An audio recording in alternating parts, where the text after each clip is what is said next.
He's got a minute to spare.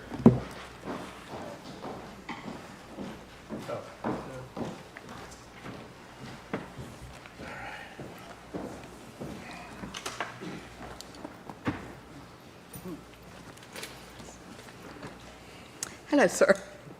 Did I make it Run under the minute, right under the wire. relax for 20 seconds? Still got a minute 15. Oh, a minute. I was writing down what you just got there. I'm going to do it this way instead. There you go.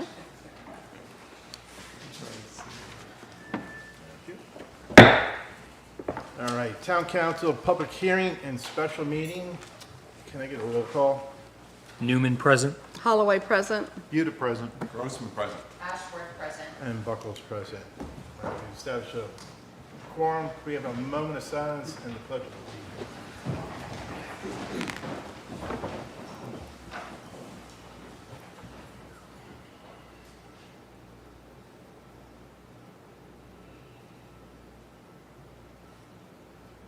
I pledge allegiance to the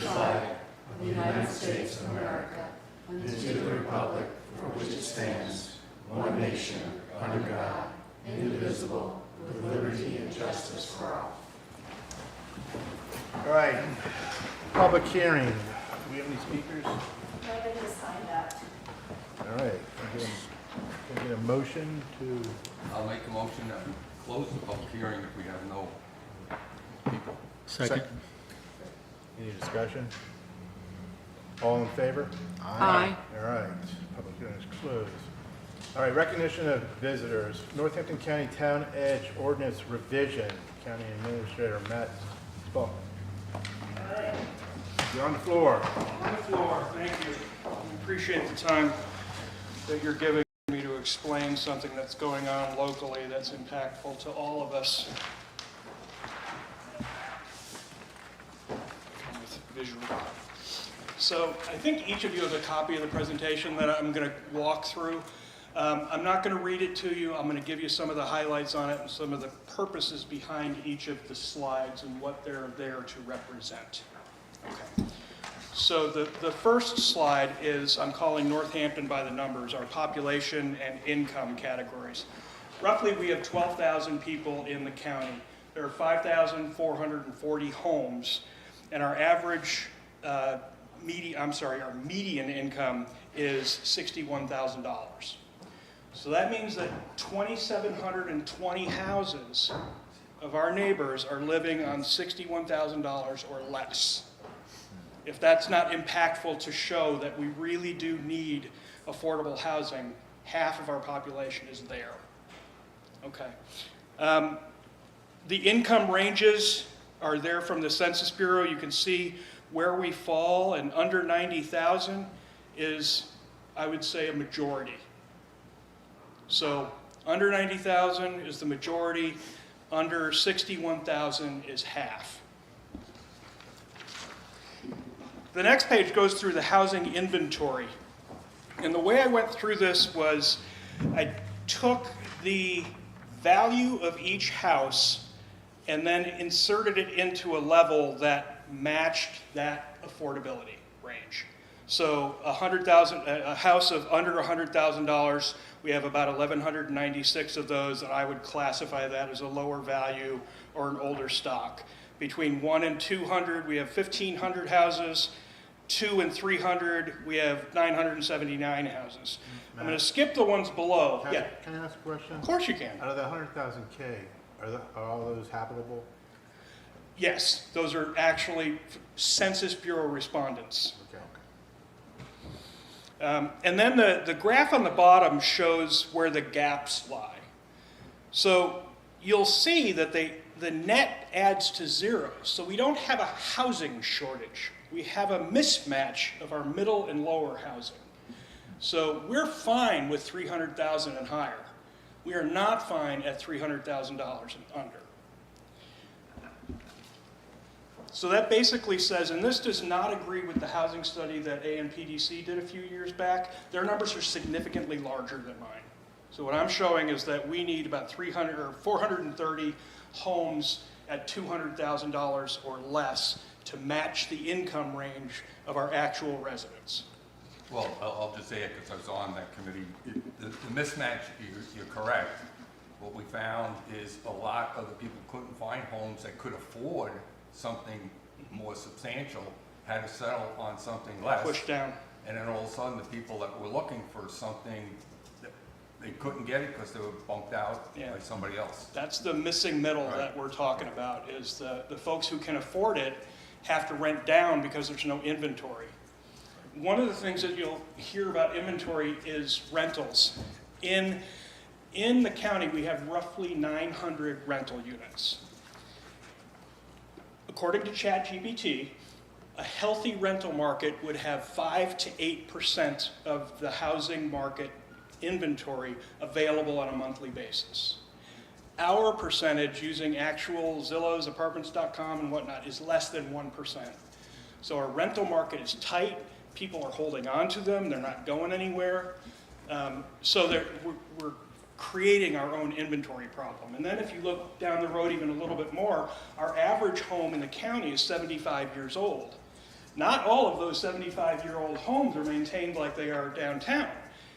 So what happens is, as they get older, they're going to become less valuable and they're going to generate less real estate taxes for us. So if we don't replace the housing stock, we're just simply going to age out of it and we won't have any new income to replace it. So it is sort of a self-fulfilling prophecy. The next slide is a housing analysis, and basically what it shows, it's a little tough to read, but the concept is the affordable rent, which I define affordable rent as 25% of your salary. The other 5% goes to utilities. That's where I come up with the 30% housing burden. If you pay more than 30% of your salary for housing, it's considered housing burden. So, and that's how that's defined. So affordable rent is based off the median income. The market rent is based off the census. And you can see back in 11, those were touching. So we were fine 13, 14 years ago. But then the price and the market went up so much, but the affordable rent didn't go up that much because the median income didn't go up by much. So that gap between the market rent and the affordable rent is widening. And it's not going to get any narrower unless we do something. The other thing I wanted to point out was the trend between the median income and the construction costs. Construction costs, those are the two bottom lines, and like you say, back in 2000 was my base year, so that's when they all sort of start. But you can see as we got into the mid-teens, that gap started to widen. In the last 4 to 5 years, it is breathtakingly wide. So we're saying our median income is not keeping pace with the building costs. Affordability becomes an issue if you can't build something that somebody can afford to live in. Silly question, but Yeah. Jim, I've been here long enough, but over the years, I think a lot of that could have stemmed from the 2009 zoning, where they turned around and went from R whatever to R5 per acre. So it's like shooting yourself in the foot. Well, that's actually one of the better segues I've seen in a long time. The next slide is... They've done one in their backyard, so Yeah. it's what's Well, that's causing one of the all issues that you're going to see. So the next slide is literally land use by acre. So we have 212 square miles of land in Northampton County. Ready for Trivial Pursuit, right? I'm trying, we're prepared. What was that number again? 212. 212. This graph was put together by my GIS specialist, and it has accounted for 209 of those square miles. So this is an incredibly accurate map, right down to the parcel.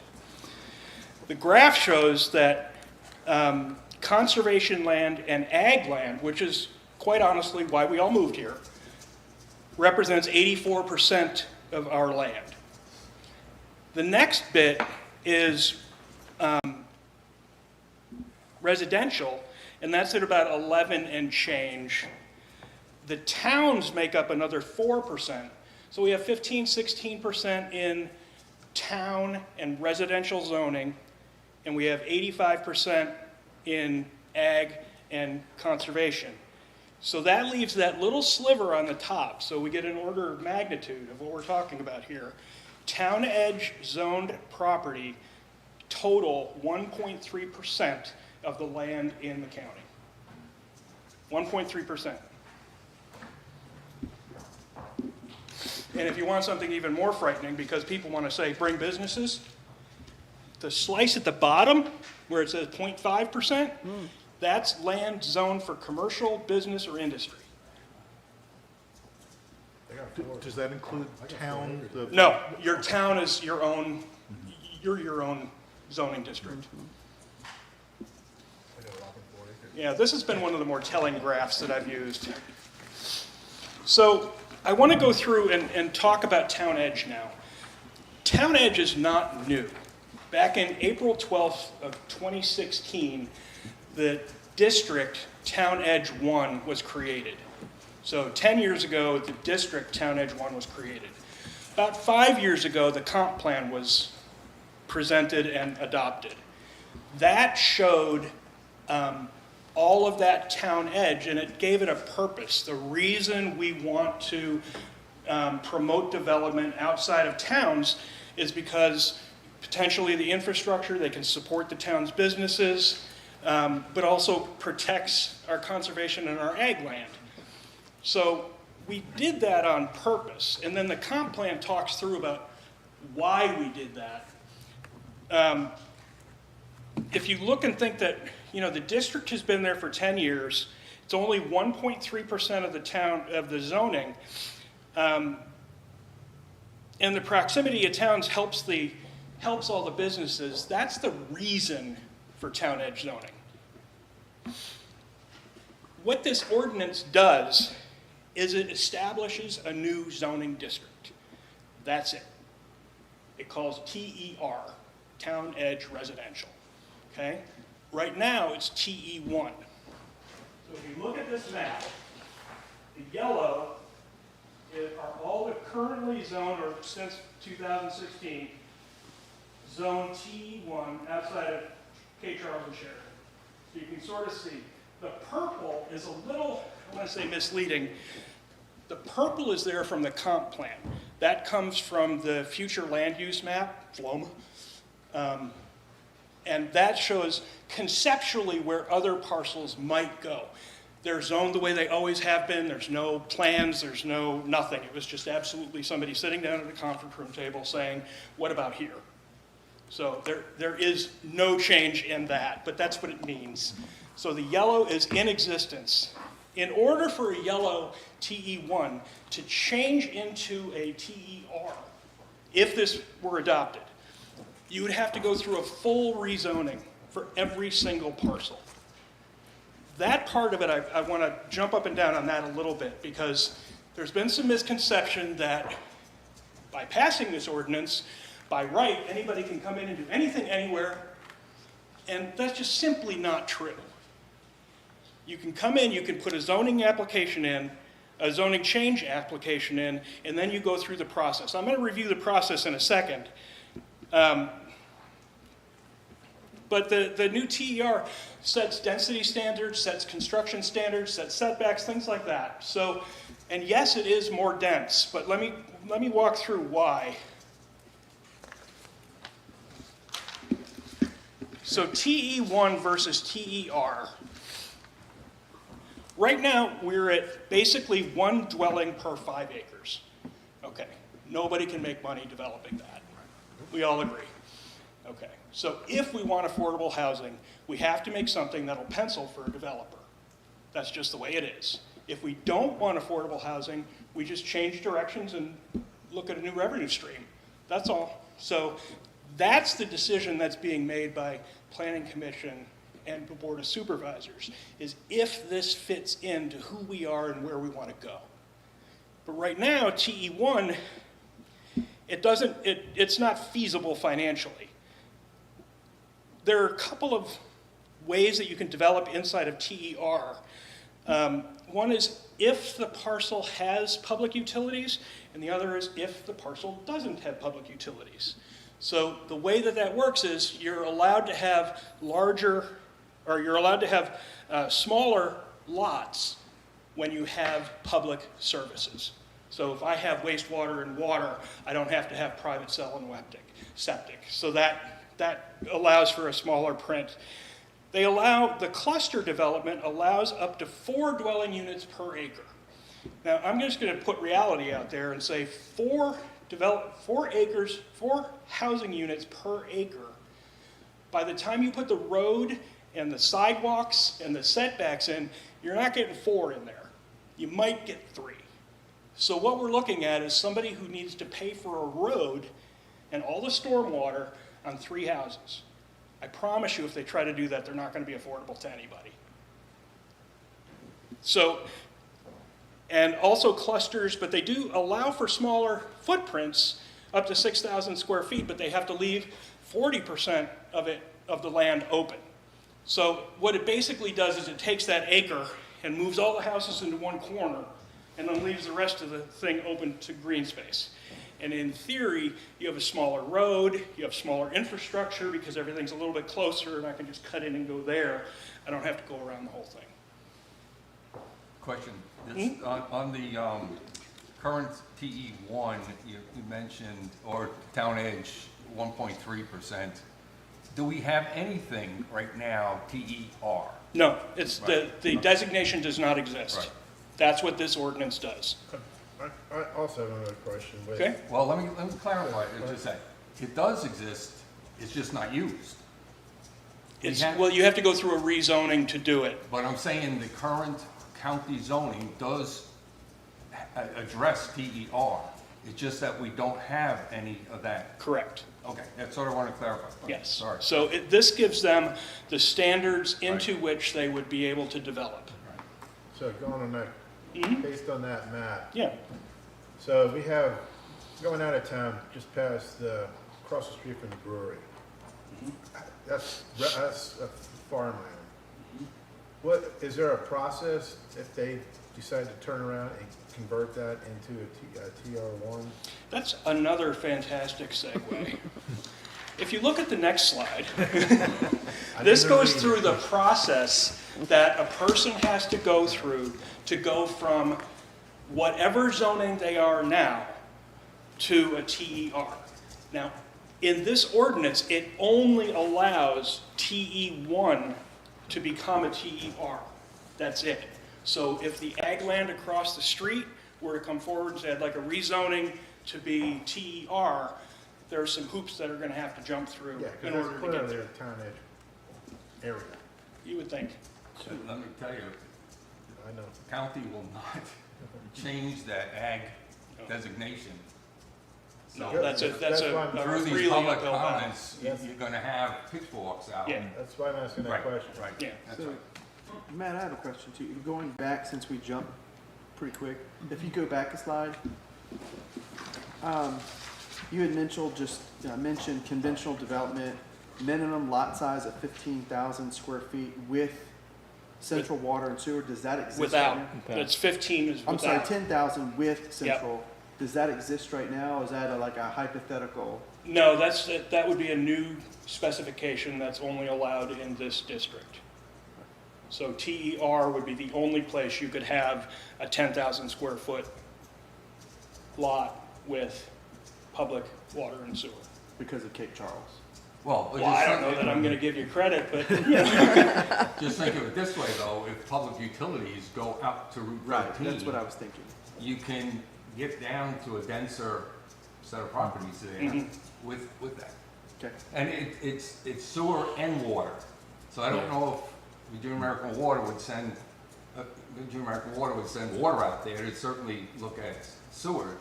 But the way the language written, both have to be available. right. So And there's that's still- just not an easy Still more find. hoops to go through. Correct. There's a lot of hoops. Okay. And I'm still chatting with Laura about capacity and expansion and all of that. And while you're there, though, the multifamily housing is available in TER. So a townhouse or condos could be put in a TER, but they would still have to meet the size requirements and setbacks of the cluster development. So there's no bypassing that. And that's where this thing also doesn't pencil. So if I want to put 6 townhouse units, 3 and 3, it goes beyond what this allows. And that's only 6 units on an acre. So this is the exact right step to take. It is not going to get us home. So to be clear, and it's not supposed to. We all knew that going in. We just need to make sure that we understand the process that we have to follow. So then back to the process. If somebody that owns a TE1 parcel wants to redevelop it into TER, they have to go and get a rezoning application.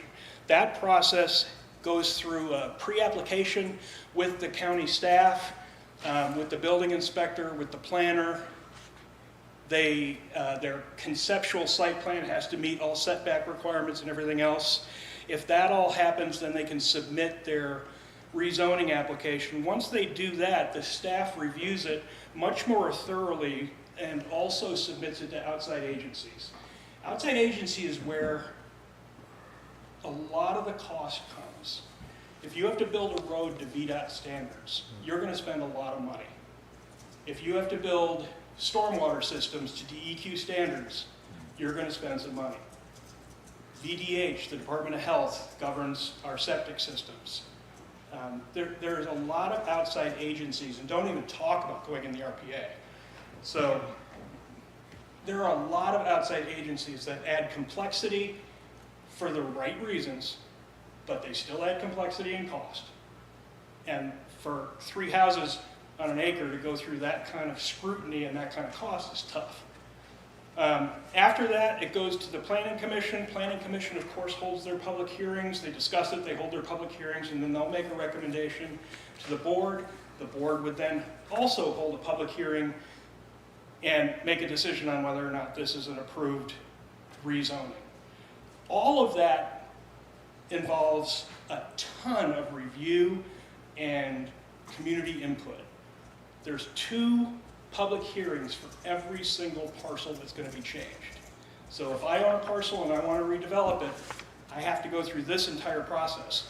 The next part of the process is, okay, well, let's say that the board does give you the nod.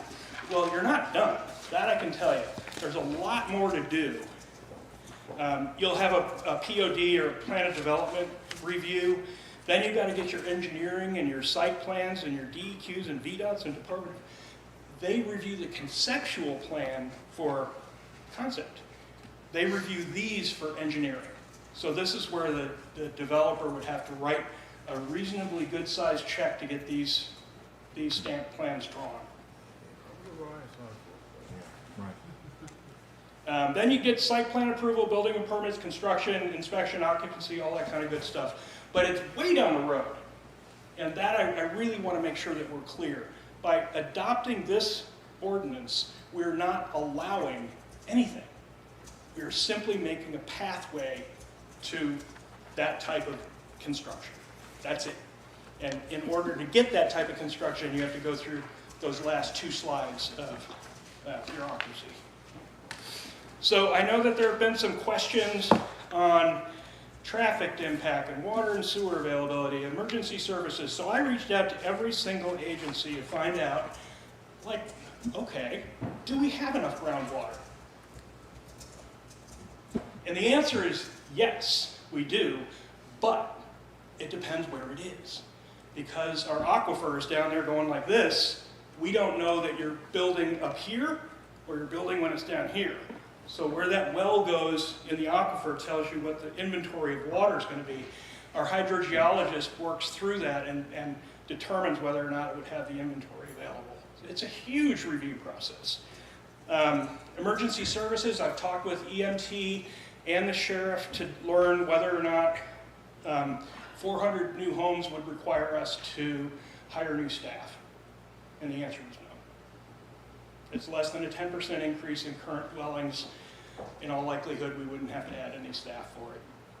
Stormwater management, environmental impacts, DEQ is incredibly engaged throughout the entire process. And then public concerns, every rezoning application requires multiple public hearings. So everyone's voice, every single parcel, every single time. Nothing's pre-approved. There's nothing in the background saying, you know, if we pass this, there's going to suddenly swoop in a water park. That's just not the way this works. What are we at for capacity for the school? For what? Schools. For schools, we've got gobs. First of all, we're about to have the finest middle and high school in all the land. And then, Yeah, I just wanted to know. and we have capacity right now for 400 new elementary students and about the same number, maybe 500 middle and upper. So we've got room for another 1,000. We have 1,265 students in our district. We also have the highest percentage of home and private schooled students in the state. We need to get our kids back into our schools. Dr. Martin is doing a more than credible job with the academic achievement and performance. The new building is going to be remarkable. So Hopefully we I can think get the we're- CTE building upgraded a little I bit just too. did my cash flow for the CTE building, so don't you worry. So back through the town authorities, because I know that that was one of the questions that we heard, is we're stripping the towns of all authority to make any decisions for your future. Well, clearly that's not the case. First of all, this is outside your town limits, and we're not going to change your town limits. Those boundaries aren't going to change. We're not annexing anything. Your town is your town. The comment that I'm hearing is, well, the police are going to answer calls if it's right outside of town, and then they're not working in the town. I was like, well, that's a management problem of your police, not of services. We already do. We already do because we have reciprocal agreements with everybody. Correct. Right, so Same thing what I'm with getting the at fire is it's not gonna add anything. We're not gonna require extension of water lines. We're not requiring extension of sewer lines. None of that is happening. What we're doing is saying we'd like to surgically place these units to allow for folks who have income constraints to be able to live with dignity on the shore. That's not a lot to ask. And then, all my data sources in the back, I did that one for you, Paul. I'll verify and let you know. I know you will, I know you will. All right, I am happy to try to answer questions, and if I can't do it, I've got a great lawyer. One comment I'd have is, you see a lot of correspondence on this, but one fact that they keep avoiding is in the comp plan for the county. It says Town Edge should be moving towards 5 houses per acre in Town Edge, and gradually get to 1 per 2 acres as you move further away from town. Correct. But that is currently in the comp plan, so people say we're deviating from, We're not. we're not. We're actually furthering it, Correct. you know, so, and that's the way I've been looking at it, is my job is to accomplish the comp plan. And, you know, we're moving in that direction. This one's gonna take a minute. What are the next steps for you? I know you're talking with different towns and things. What's the next step in the Well, process? first of all, I got the script for a new radio ad. That's being taken up. I saw it this And morning. apparently, the magic show is going to take place at the county on the 16th. We've got public hearings on the 9th for our budget, but then on the 16th, the Planning Commission has their public hearing on this ordinance. It should be everything you think it would be. Yes. But at the same time, the county added through the Board of Supervisors in August 5th, Yes. town hall, I would say, on the subject. And that was done because Correct. people said they didn't have their voice included, even though it's been here for 10 years and the comp plan's been around and we've had public hearings. We wanted to have one more time where the public could come and ask questions and get information like this. And hopefully that'll alleviate some of the fears, Yeah, because there are some out there. They just think that we're going to be Virginia Beach. yes. Hopefully it won't be like 09. That was fun. I've heard rumors. That was fun. There's a reason April 12th of 2016 happened. I remember a crazy one when I just had gotten here, like in 2011 or 12. There was one in 2015 It was that at the kind of height, merged yeah. It was, 9 and 15 together, and that was like, ooh. It's crazy. Yeah. And we're still recovering. So if, as a body, we support this, would it be helpful to have some sort of resolution that could If you be- wanted to add the power of a resolution to this, it would be more than welcome. More than welcome. Do you really think this can move the needle? Because like when I look at your housing analysis graph, I think 10 years ago, the conversation centered around when construction costs were well down the slope here, that density and shared septic and water access was the piece that pushed it over the edge and kept you from being able to build and make money. Yeah, Building and that's, housing, and- that is obviously still the case. So And if like you look right at- now, we have the situation, we have the density allowable on our property, we have the access after considerable investment, current and future commitments. I mean, we have all the ducks lined up, and it's still not, with free land, Yeah, a free no-brainer. land, yeah. Keep that I in mean, mind. so don't it's, have you much know, of it's that. such a huge issue that, you know, we can talk about Northampton and Cape Charles and all this, you know, up and down the East Coast, but it's everywhere. Well, the construction costs have outpaced the earnings of our lower economy by Absolutely. so much Yeah. that affordable housing in new construction is almost a myth. Impossible, yeah. That construction cost, does that include land cost, or is that Yeah. just the? Includes land and infrastructure. I calculated out an average home right now takes about $194 about to build, and I use $300 a square foot for housing costs because I can factor in the infrastructure. Yeah, so even the free land that we're doing down here, at 1.8 to hook up to the sewer, you're looking at, you know, almost 14 grand added to each Right. sale or rent. Right. And that's how they do it. And that's free. Yeah. So, but they're adding that infrastructure back into the cost. of Yeah, if you want to buy the land for $2 million, it adds that to it too. Right. So, Well, we'd be making a heck of a bite into your deficit of 430 units if we were able to pull this off with our 180. well, you have a big fan at the podium. Yeah. Anything Yes. else? No, appreciate Oh, it. yeah, My really pleasure. appreciate it. Thank you for your time, we My appreciate it. pleasure. Look at that, it's very quiet. All right. Got town manager comments? Just, we've been working hard, pushing through short-term rentals, permits or certifications. How are our numbers looking? We're pushing them through fast. I mean, I pushed it probably in the last few days over 100. So the staff has been working like crazy. That's great. We've had meetings with DEQ. They've given us templates now to start working because we were in violation. And they're giving us templates. They're also going to do training with us.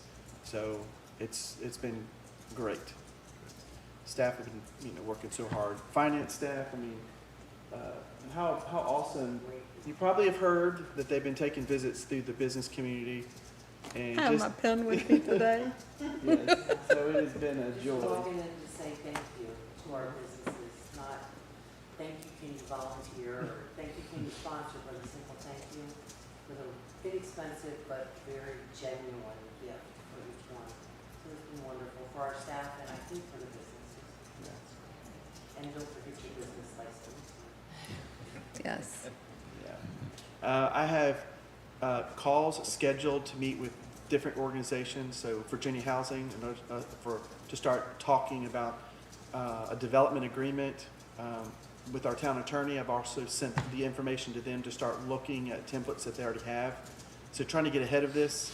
I've had a call with Canoni. I've had calls with multiple groups right now to keep these balls rolling. These plates are spinning, and we're doing great.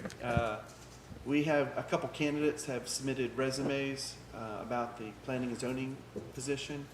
We've narrowed it down to 2 recruiting firms that we're going to try to do this right now for the next couple weeks on our own and vet these candidates. And if that doesn't go well, then we're ready to move forward with one of these recruiters. So there's a couple things we're trying to secure. I think it's more of the guarantee.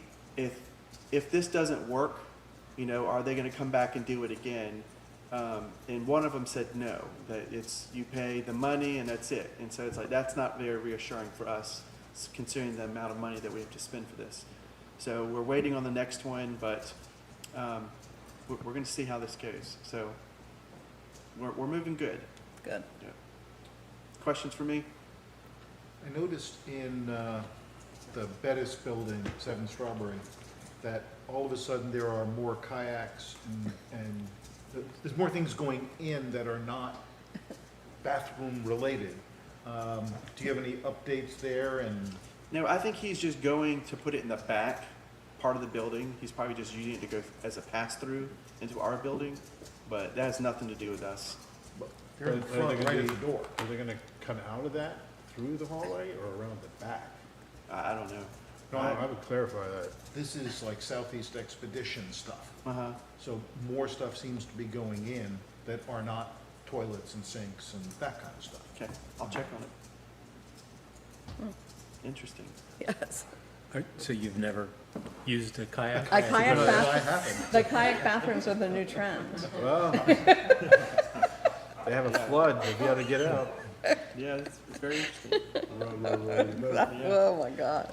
So the situation on Mason Avenue, it was confirmed that when they bored the electric conduit line, that it went through 3 different service lines.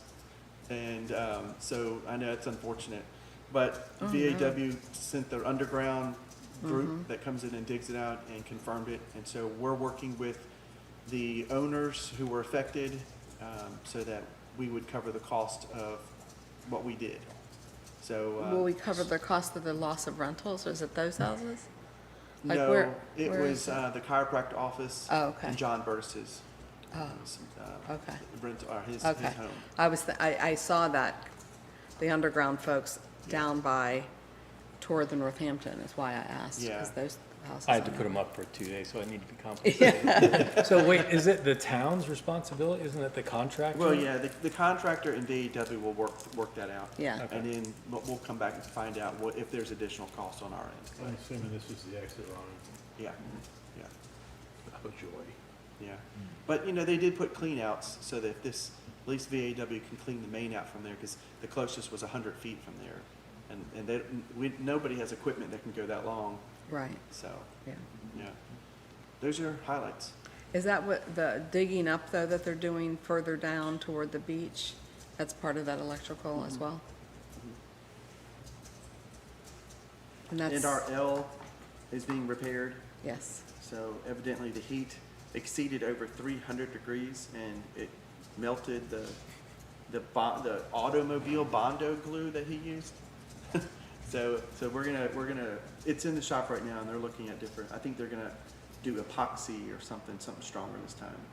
So, Tell them they might hopefully use high temperature. I doubt it got to 300, that's hot, almost hotter than I know, that's what I was told, but, I mean, yeah, Well, behind the glass, yeah.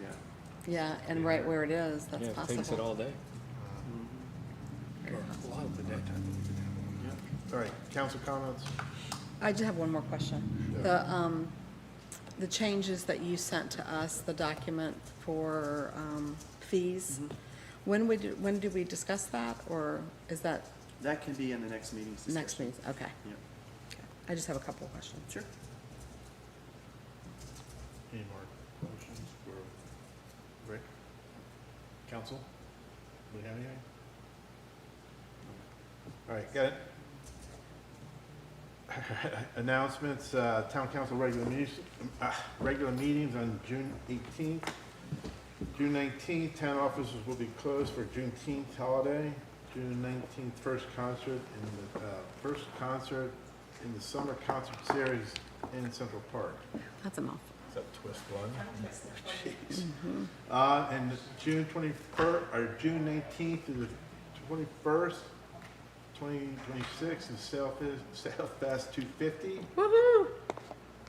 That's gonna be a busy weekend. July 2nd, we have a tentative work session, most likely.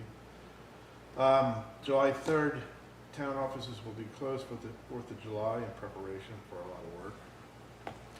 Okay. And then July 16th, town council regular meeting.